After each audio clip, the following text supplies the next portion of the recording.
Olá, internauta, seja bem-vindo a mais uma live aqui, linha de frente no Facebook do Araton Online. Estamos recebendo com muita honra ele que já foi prefeito, já foi deputado, já foi governador, já foi ministro.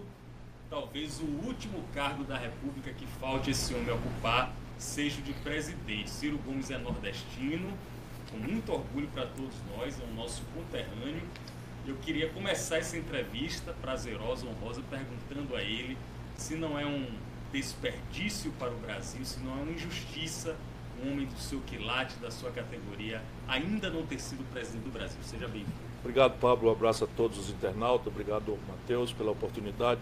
Não. O sentido da minha vida sempre foi o Brasil e o amor da minha paixão são os brasileiros.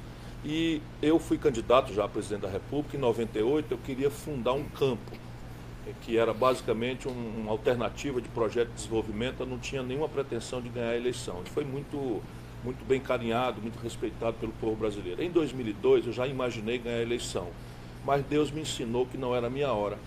Porque eu, se tivesse sido eleito contra o PSDB e contra o PT, que ainda não tinha experimentado o Lula, eu teria passado um mau bocado e a população talvez tivesse saudade. Então era necessário que o Brasil passasse por esse ciclo todo. O Lula cumpriu um papel muito relevante para a história brasileira e eu fui mandado andar um pouco, aprender mais, amadurecer mais pelo povo brasileiro. E hoje vou fazer 60 anos agora, dia 6. Né, já tenho uma netinha, então eu estou muito mais preparado, muito mais sereno, muito mais tranquilo e muito mais seguro de que eu posso servir bem ao país se desta feita eu for eleito. O senhor está num partido, o PDT, que é um partido que, como o senhor mesmo falou, demonstrou coerência nesse momento de muita turbulência e de muita indecisão no cenário político brasileiro. Essa coerência do PDT que o senhor diz, custou caro para Ciro Gomes? Não, custou muito barato, porque o valor da coerência é tão importante nesse momento de desconfiança geral da população na política. Não faltam razões para a população estar descrente da política, mas a gente só vai recuperar a confiança, né, se for pelo exemplo. Então nós tínhamos 3 senadores, é um partido relativamente pequeno, um partido médio, tínhamos 3 senadores, 2 votaram com o golpe, nós botamos 2 para fora, ficamos só com 1. Não é? Muita ousadia. Botamos 2 para fora com a direção nacional, o presidente Carlos Lupe, que guarda. Não tem nenhum pedetista em nenhuma lista desses escândalos todos, o que nada mais é do que a nossa obrigação, mas é muito bom a gente poder dizer para o povo, não para o futuro que todo mundo promete, mas para o passado. Não é?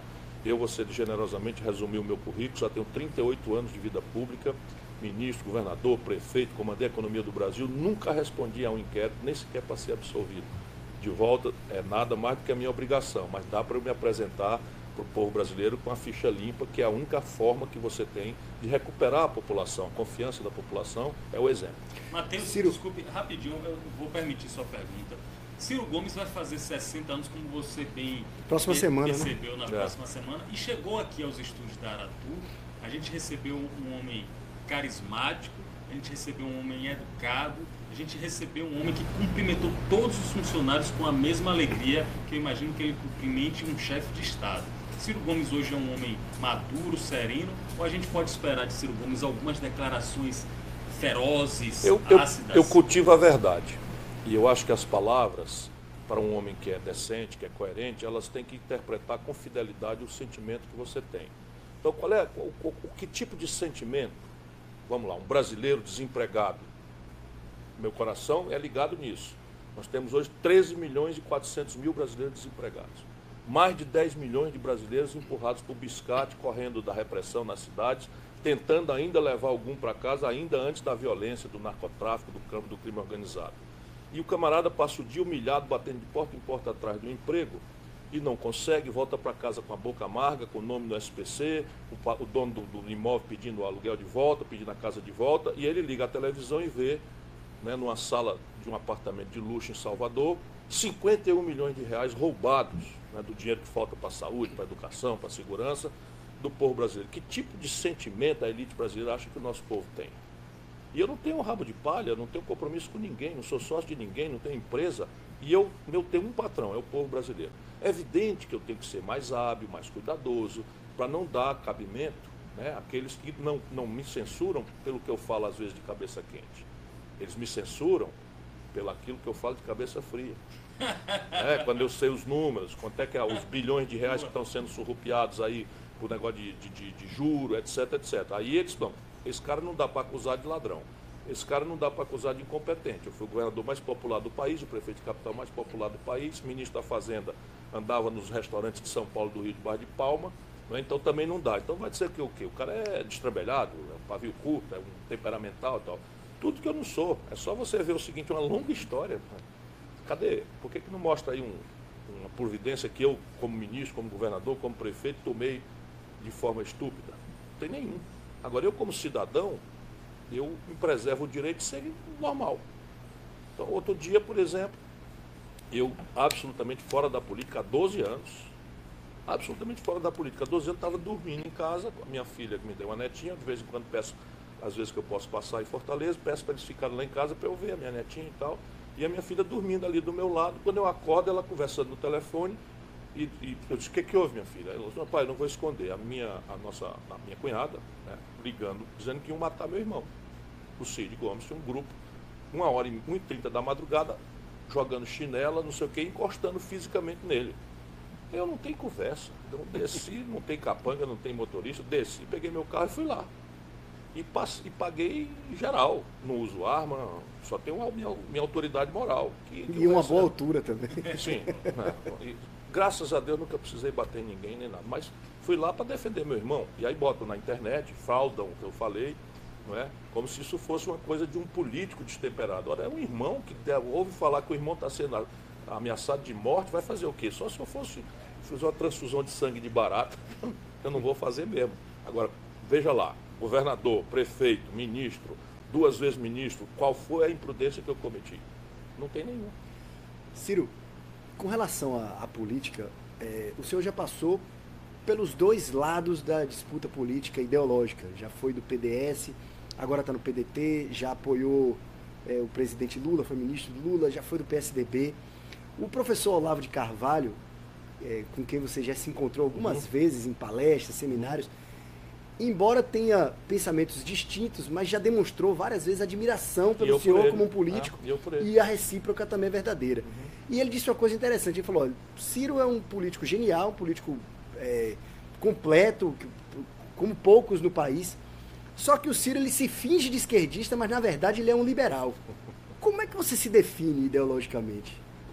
Eu cultivo o socialismo democrático, porque eu já aprendi na prática, na observação empírica, e muita literatura, e muito esforço, e eu estou em permanente aprendizado. Talvez isso me permita ter a vantagem que eu tenho, sob o ponto de vista de, vamos dizer, de treinamento, né, de abordar os problemas com a complexidade com que eu consigo, mesmo sendo assuntos complexos, o povo me entende, por regra, eu falando. Por quê? Porque eu estudo muito, mas observo as coisas. E eu não tenho ideia fixa.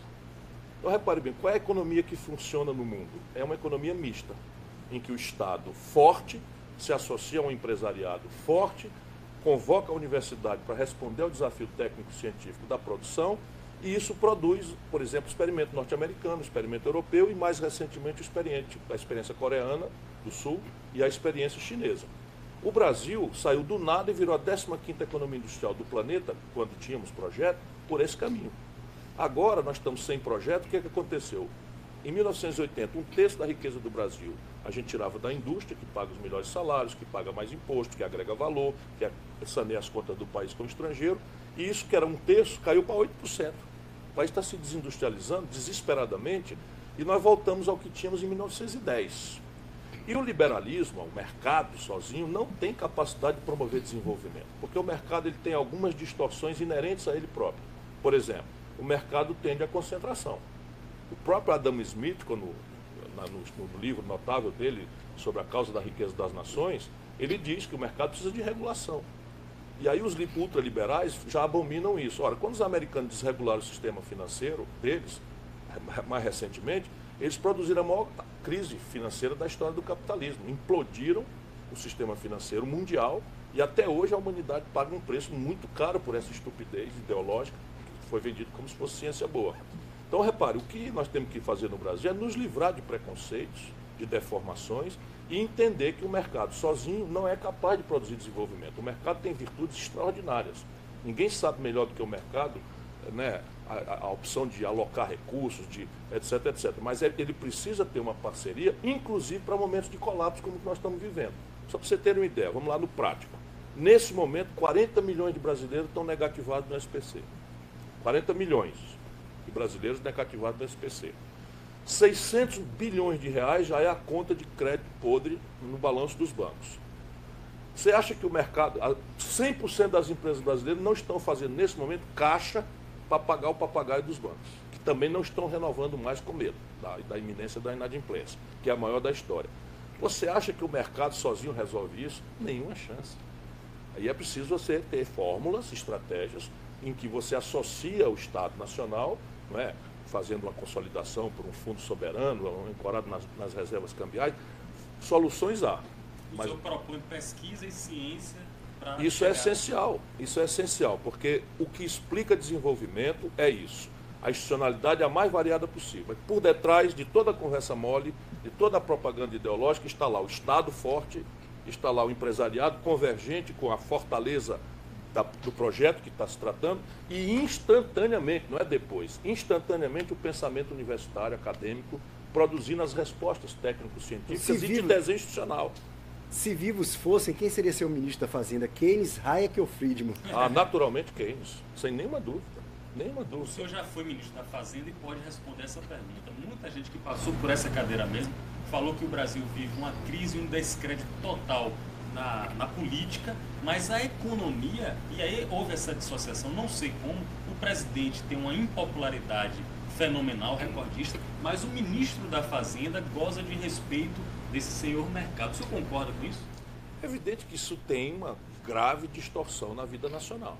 Você tem uma entidade que não presta contas a ninguém, não se submete a eleições, não se apresenta nem sequer para a gente saber quem é, e que se atribui de forma arrogante, né, o mando das questões estratégicas do país, que é o tal o mercado.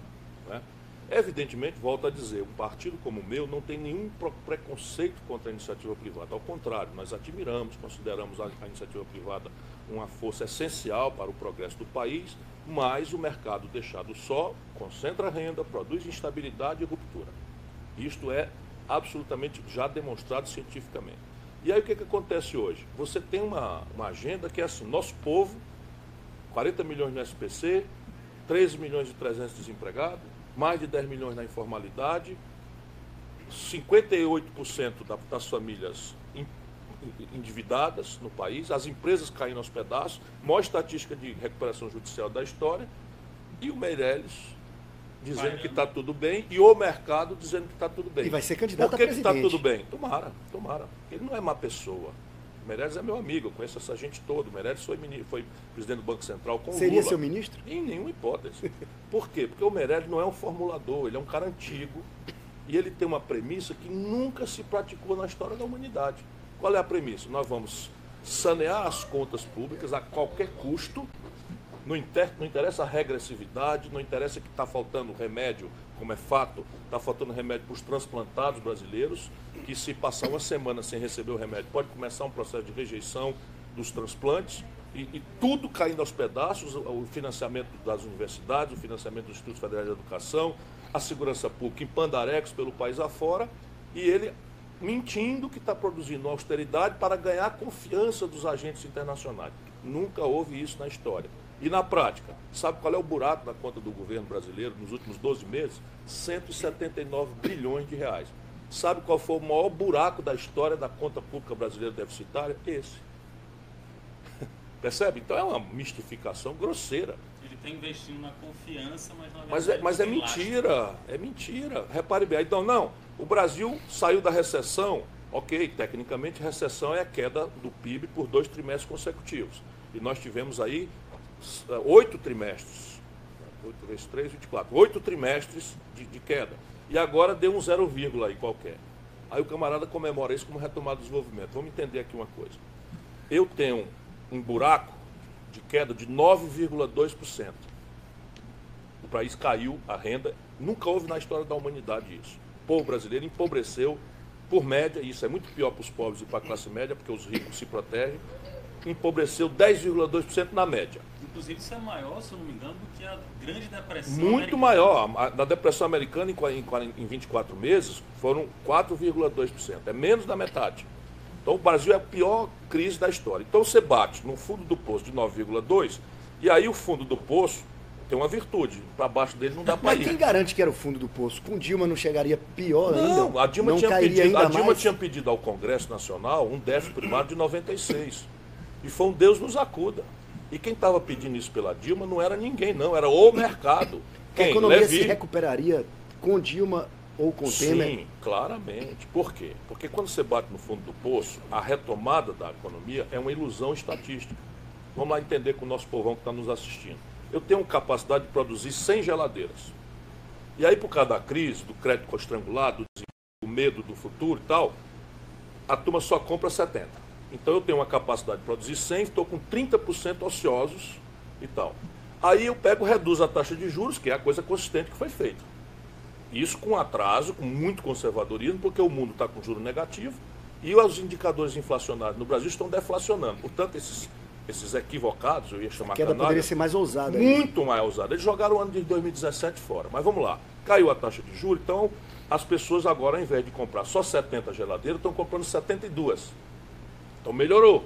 Saiu de 70 para 72. Mas isso aí não foi investindo em nenhuma capacidade instalada nova.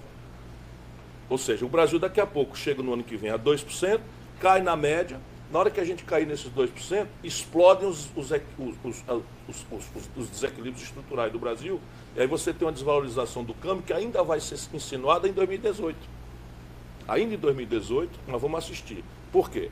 Porque esta gente, aproveitando que a imprensa não ajuda o povo a entender, e eu saúdo vocês, né, e a imprensa regional como exceção, mas assim, até as palavras são difíceis de entender. Vou dar aqui um nome. Um escândalo que o jornalismo brasileiro precisa investigar. Basicamente, existe um negócio chamado Operação Compromissada do Banco Central. O que é isso na prática? Um banco hoje está com uma sobrinha de dinheiro, o outro banco está faltando dinheiro.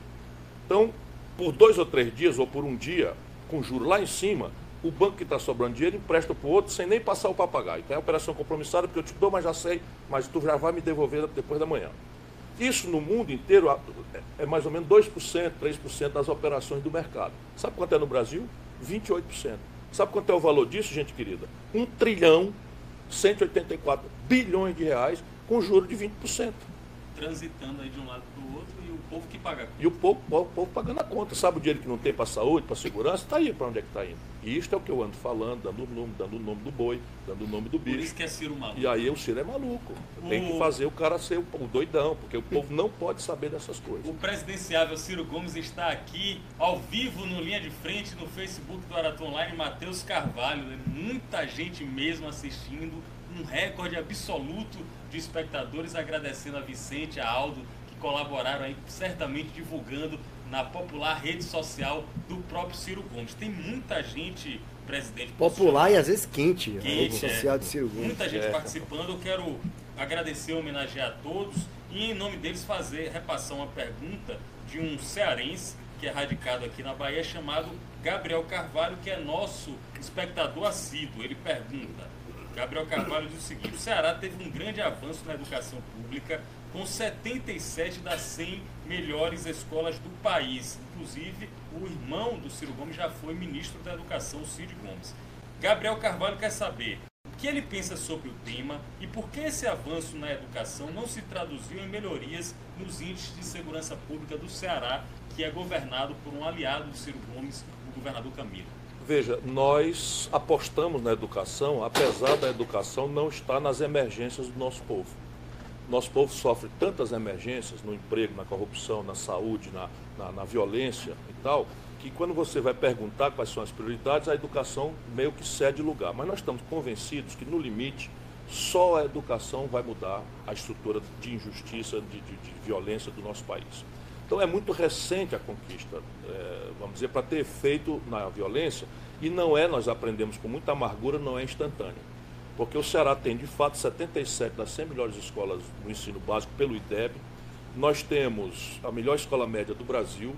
Nós temos a melhor escola de medicina do Brasil. É uma aposta, 30% das vagas do IME, do ITA, todo ano são conquistadas por cearenses. Enfim, é uma aposta que vai produzir resultados, eu não tenho disso a menor dúvida. Porém, Na segurança pública, nós estamos apanhando. E toda a agenda convencional nós praticamos.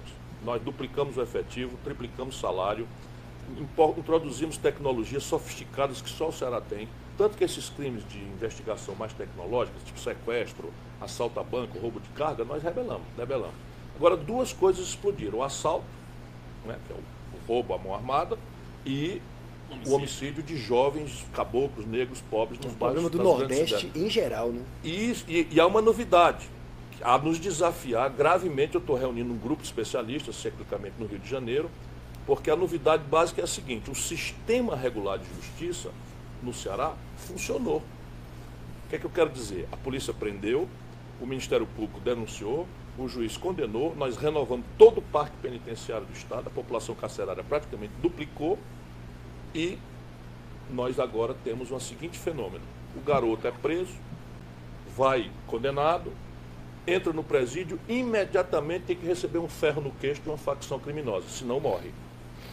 E a partir daí ele se filia a uma facção criminosa, e essas facções criminosas, que são cuja sede estratégica em São Paulo, migraram para o Nordeste. E aí você tem agora o camarada comandando o crime de dentro da cadeia, o que nos desafia. O que vamos fazer agora? Porque o sistema convencional já funcionou. E aí eu estou estudando, e aí você vê o seguinte: um terço dos 700 mil, população carcerária brasileira, são quase 700 mil. Proporcional. Só perde para os Estados Unidos em termos absolutos, que tem 300 milhões de habitantes, a gente 200. E proporcionalmente é disparada a maior população carcerária do mundo. Por quê?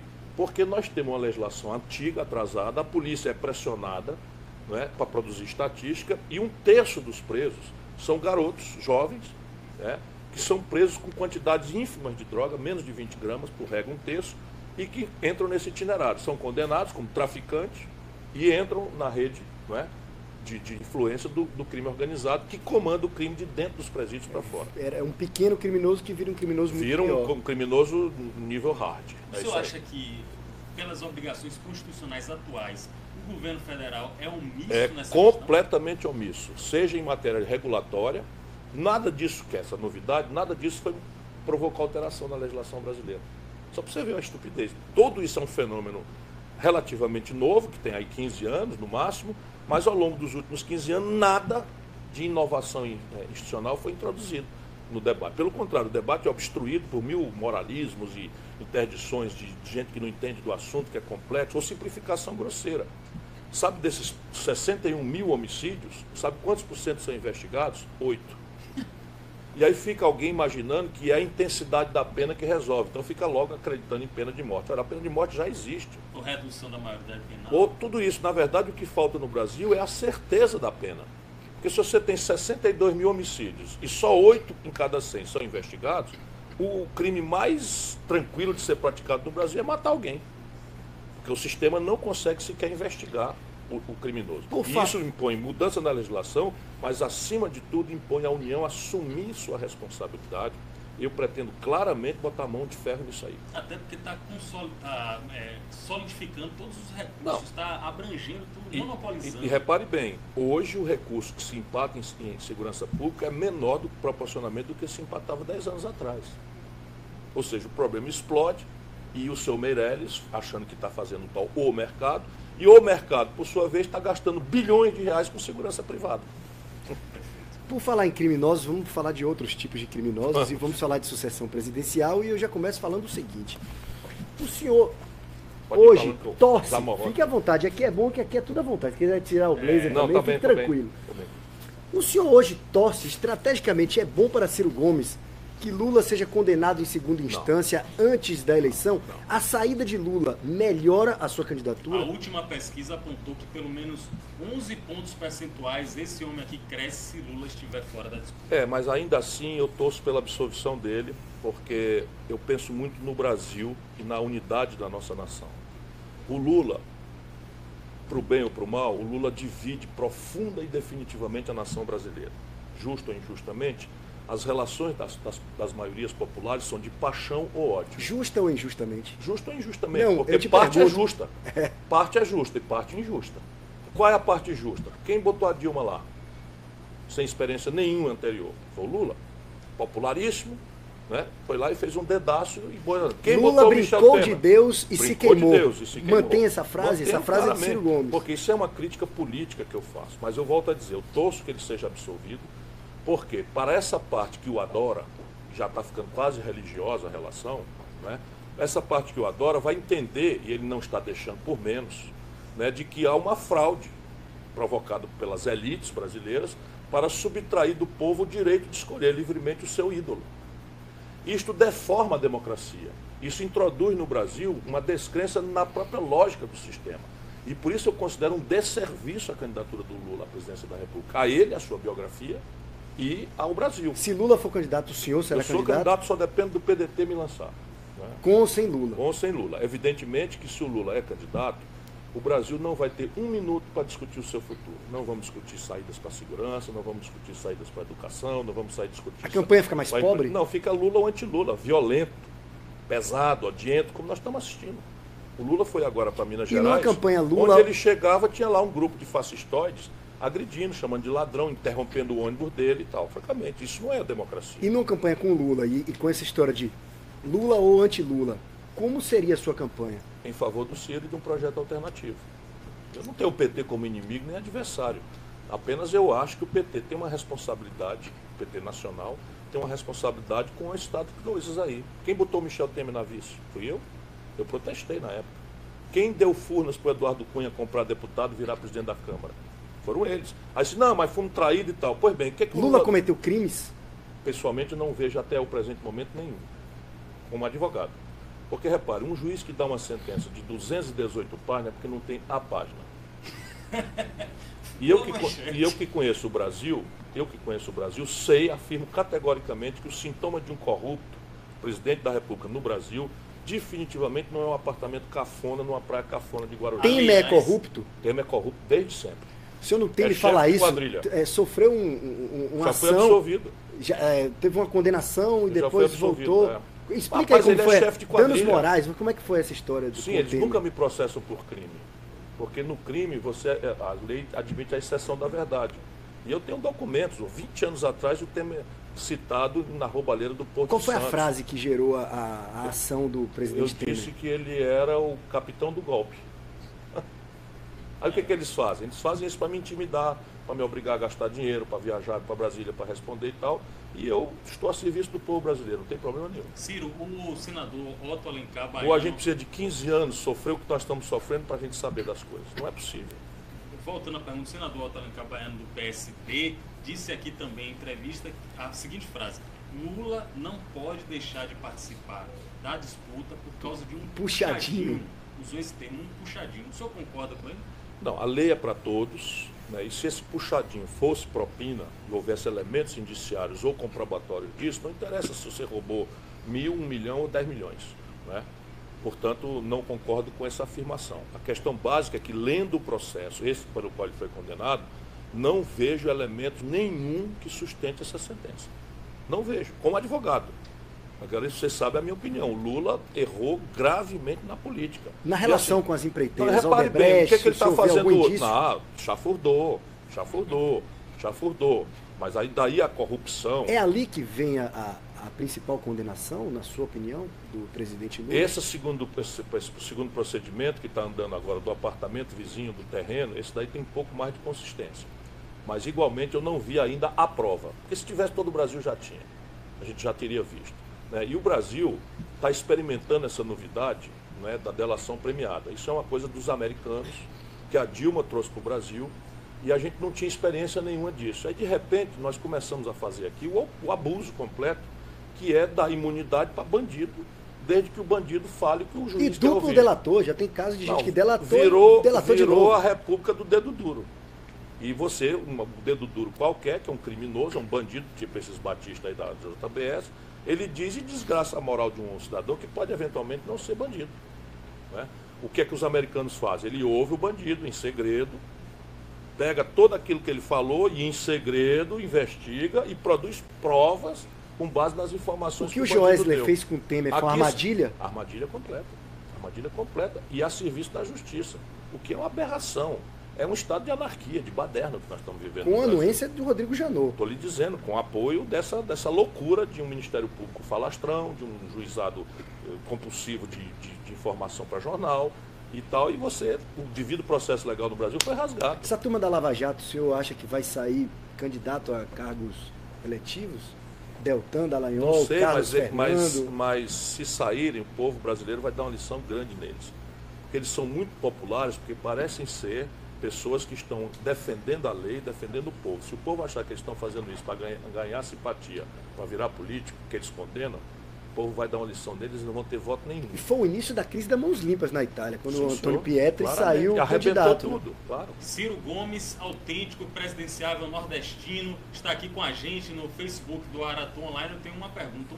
Ontem eu tive o privilégio de conversar com um presidenciável de 1989, o Guilherme Afif Domingos, um homem muito sereno também nas palavras, e que disse o seguinte: o político que vai ser o presidente da República ainda não está na disputa. O senhor concorda com ele e mais? O senhor vê paralelo, semelhança entre 89 e a próxima eleição?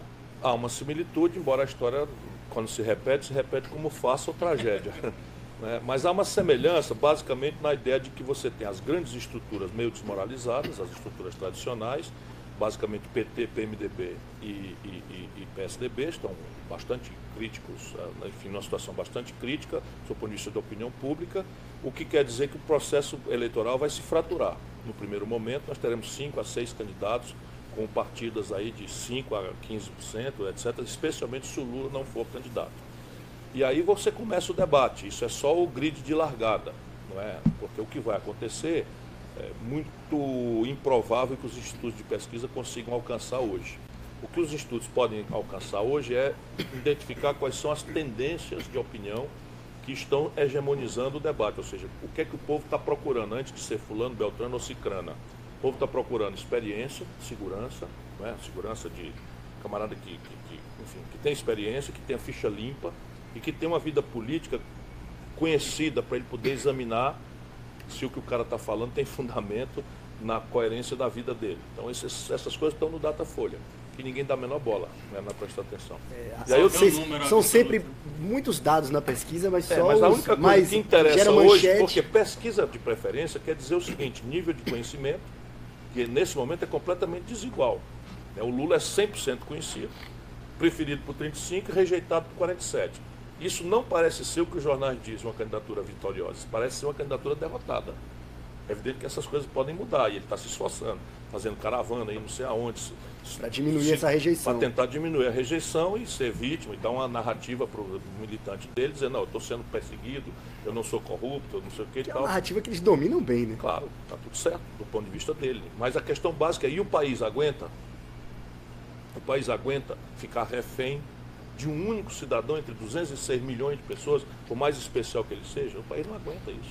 É outra semelhança com relação a 89, quer dizer, uma diferença e uma semelhança. Em 89, os principais partidos do país estavam representados pelos seus principais nomes. Isso. E quem ganhou foi o cara que se apresentou como não político. Era o nome mais fraco em termos de história. Não era ali. Não político ali. A ideia ali era o seguinte: um era herói, moralização. Né?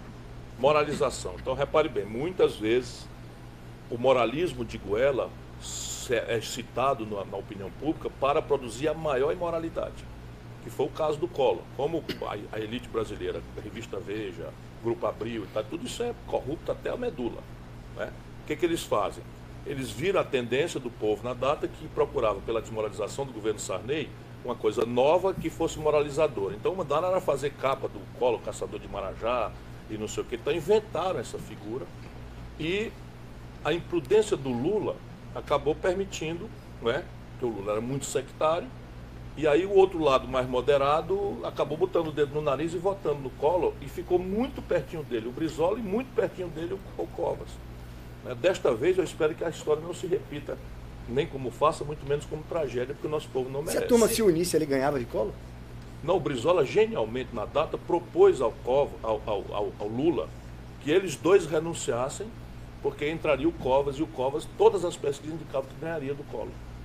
E o Lula preferiu perder a eleição, como ficou contra o Plano Real, ficou contra a Constituinte, né? Fizemos o impeachment. Na noite do impeachment, o Lula anunciou que ia para a oposição ao Itamar. Enfim, para mim o Lula pode ser Deus para alguém. Para mim o Lula é um velho companheiro, um amigo militante, mas cheio de erros graves. Né? Entre eles esse último agora. Veio para o Nordeste, confraternizou com o Renan Calheiros. Pô, se nós estamos dizendo para o povo brasileiro que nós estamos debaixo de um golpe de Estado, quem fez o golpe foi o Senado. E quem presidiu o Senado era o Renan Calheiros.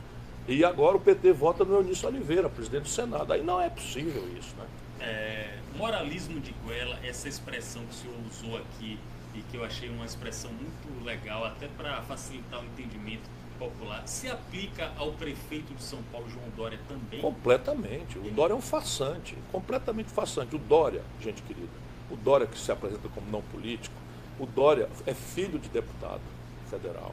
Baiano. Sim, deputado federal baiano. O Dória foi presidente da Embratur no governo Sarney e foi corrido de lá por corrupção. Naquela data. O Dória, que não tem um roçado, não tem uma agricultura, não tem um comércio, não tem uma indústria, tem uma fortuna toda adquirida na base do lobby, juntando esses que são aqui na Bahia também, esses piqueniques de barão com político e tal, né? E tudo isso na base do lobby com dinheiro público, dinheiro do governo de São Paulo, do dinheiro do governo de Goiás, do governo de Minas Gerais, né? Das prefeituras, etc, etc. É esse cara.